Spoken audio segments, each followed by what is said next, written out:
Hey everyone, welcome back to the channel. This is episode 108 of my brand new Comics Haul series, where I show you guys all the new books that I pick up from my local comic shop every week, and I tell you a little bit about every single issue. So I've got 8 issues in total this week, really big week for me. I think it's 5 from Marvel, and there's a couple from Image, so let's just get right into it here with my most anticipated issue of the week from Marvel easily. This one is Avengers Assemble Omega.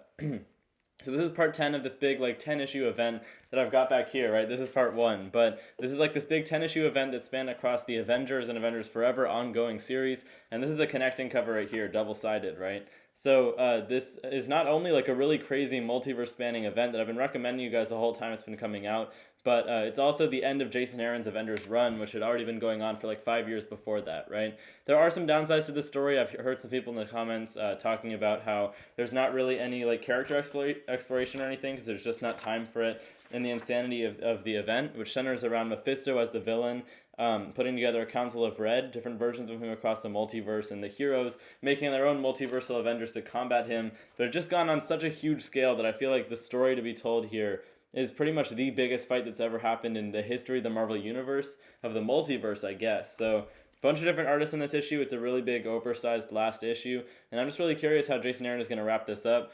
I do see what people are saying about this not really having character exploration, like I said, or any sort of character arcs for the main characters of the series, since it focuses on just a bunch of different multiversal characters that aren't going to be that important in the long run. But this is still a pretty strong recommendation for me, just because it's so important for the Marvel Universe, and since it's on such a bigger scope than we've ever seen before. So Avengers Assemble Omega, I'll be curious to read that one. Next up from Marvel, though, kind of a controversial series. Let me know how you guys are feeling about this one right now. But we've got Amazing Spider-Man number 24. So I'll admit it, I'm pretty behind on reading. I still got to read number 23, so I'm going to probably try to, get all caught up on all my reading this weekend so I can be back on top of things. But so far, this new arc that's been finally going back and explaining that 6-month gap that's led Peter to where he is now in this bad state where he's at odds with a bunch of his old hero friends. He's created some sort of crater in the middle of some town in the U.S., right? So all that is finally being explained here. We're finally getting the explanation for why Mary Jane has kids with this random guy named Paul. So definitely intriguing. I just don't really like that they've taken away all the progress that Peter and Mary Jane were already making in their relationship in the last Amazing Spider-Man run. It feels like going backwards, and we don't really get too much text in every issue. I don't feel like it's that well written, and the artwork isn't that great, to be completely honest. So they're going kind of huge with this story arc. It's a big deal. I'll at least see it through until this arc is over. But yeah, I'm really thinking about dropping this, especially because it comes out bi-monthly. So they're just, take a lot of money off of my bills for comics. Let me know what you guys are thinking of Amazing Spider-Man, though. Next up from Marvel, we've got Punisher 11. Compared to ASM, this is a really, really good series. Each issue is oversized, so we get, I think, 30 pages for every issue, and this is the penultimate one. So we've only got one more issue after this one, and so far it's centered around Frank Castle, right, the Punisher, dealing with this ninja organization, The Hand, since he was recruited by them at the beginning of the series, though, and made a deal where they'd resurrect his wife and children.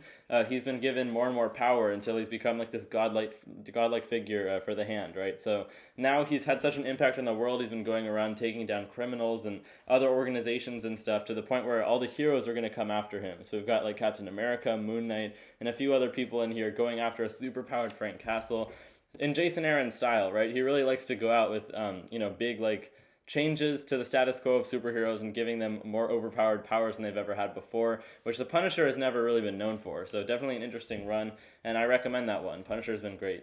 Next up, though, this one, it's still going, right? I don't know how long they're planning on publishing this. I guess it's selling well enough to keep an ongoing series. But She-Hulk issue number 12, this is also number 175 in legacy numbering, so it's an oversized issue. They threw a little bonus story in there for us. So yeah, this series, I don't know how often it comes out. It sometimes feels like there's long gaps in between issues, but it centers around Jen Walters, of course. She's got a new job as a lawyer once again. She's working at a new firm, and mostly her relationship with Jack of Hearts has been the topic of discussion for this series, but there's this new villain. I'm forgetting his name, but he's this charming guy that's actually really powerful and can take down She-Hulk. So there's some mystery surrounding this new character. Kind of a lighthearted series. It's very different from anything else you'll read from Marvel these days. Here's the artwork in that backup story, right? So yeah, not much happens in every issue, so you gotta be willing to wait, a month to not read much and not get that much story progression, but the dialogue is good, and that's pretty much what keeps me reading it. Artwork has been, fairly solid in this series also. So She-Hulk, not like a super strong recommendation from me, but I'll stick with it until it gets bad, right? Next up, though, back into the Spider-Man side of the Marvel Universe. This is the last issue that I picked up from Marvel this week. This one is Red Goblin number 5. Crazy looking cover there. I really like it. Where Red Goblin is fighting what's his name? The King Goblin or something like that. The Goblin King, I think, is this character's name. But he's the villain so far of this new Red Goblin ongoing series. Goblin King having been this, offshoot of the Green Goblin that was one of his henchmen during that whole Goblin Nation story arc back when Superior Spider-Man was happening, when Dr. Octopus was Spider-Man. It's been a long time since then, but this series has focused on, the remaining Goblin Nation henchmen, right, that are still in the sewers of New York City. So Red Goblin, who's Norman Osborn's grandson, a lot of familial ties in this series so far, is going after them, right? And he's donned this new Red Goblin suit. It's like a baby symbiote. So we've got these kind of fun back and forth banter between him and this symbiote that's still growing up, that's kind of crazy sometimes and just does random things that he doesn't want it to against his will. Interesting series. I wasn't expecting to like this. The artwork isn't my favorite, but it's kept me going, right? I like that it's kind of lighthearted in a way. It's just an easy read. It's fun to read. Just Normie dealing with his problems. That's about it. And this is also going to tie into that Carnage Reigns event, I think. We've got one more issue maybe, and then there's a tie-in. So we'll see about that. Red Goblin number 3. Next up, though, let's move on to Image Comics. I've got 2 issues from them this week. First one here, this is Gunslinger Spawn number 19. Crazy looking cover there, but it's because it connects, I think, with the other Spawn's Universe titles that came out this month. I like how they've been giving one artist, all 4 titles to do a cover for every month, right? So this month it's Mark Brooks, I guess. And we've got Gunslinger featured on the cover there, but you have to buy all the other ones to connect them.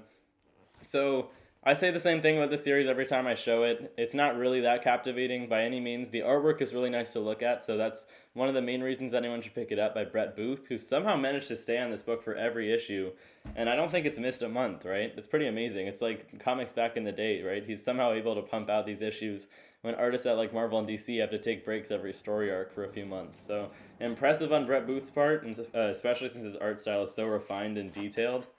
Maybe just been in the game so long that he's able to, pump out these issues quicker than anyone else. Who knows? But yeah, just a very action-packed series.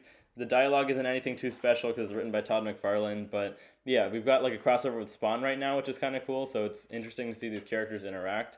And we'll see. The series has been going a while. They're probably going to just, keep publishing these issues, and I'll keep buying them. $3, right? And you got that cardstock quality and everything. That's also one of the main reasons anyone buys Spawn, right? Last issue, though, is a little bit of a weird one. I'm curious if any of you guys are picking this up, because I haven't heard too much about it, but let me know if you tried it out down in the comments. The second issue of it is out this week, though. It's The Forge number 2. So this is $6, but you get, I think, 40-plus pages of content, something like that. And it's this oversized magazine format. So here's, the Spawn issue as a perspective comparator, right? So I think it's just a little bit thicker, which, makes more of a canvas for really, really big expressive artwork. And it's set in this alien world where everyone serves this queen that no one really interacts with, but there's these starships out in space, and a commander that we were introduced to, as well as this space team called the Forge that go on these special unit missions. So they've been sent down to this planet, but then there's a big twist ending at the end of the last issue. This might sound kind of generic the way I'm describing it, but the way that they wrote it, I really liked how they characterized a bunch of the people and just, formed this whole system out in space centering around this queen that we probably won't see until much later in the series. But yeah, really thick issue here. I really liked the first one, so I just decided to keep picking this up. I don't know how long they're going to be able to pump out these issues, though, because it's one artist on this whole thing, and they're doing bigger sized artwork that's also more pages, so probably they'll, probably either this is a mini-series or they'll be taking a lot of breaks in between issues. As it goes on. Here's another 2 pages of artwork here. So yeah, this is kind of a recommendation from me. I did really like that first one. We'll see how it continues to be, but let me know if you guys tried this one out. That's about it for this week's New Comics Haul, though, guys. Those were all the issues that I ended up picking up. Let me know which issues you're hyped for this week, though, down in the comments section below. Which was your favorite if you already read them. And if you're not already subbed up to the channel, if you've been enjoying the content, make sure to do that. It's the big red button right below the video. I appreciate you guys watching, and I'll see you in next week's haul. Bye, guys.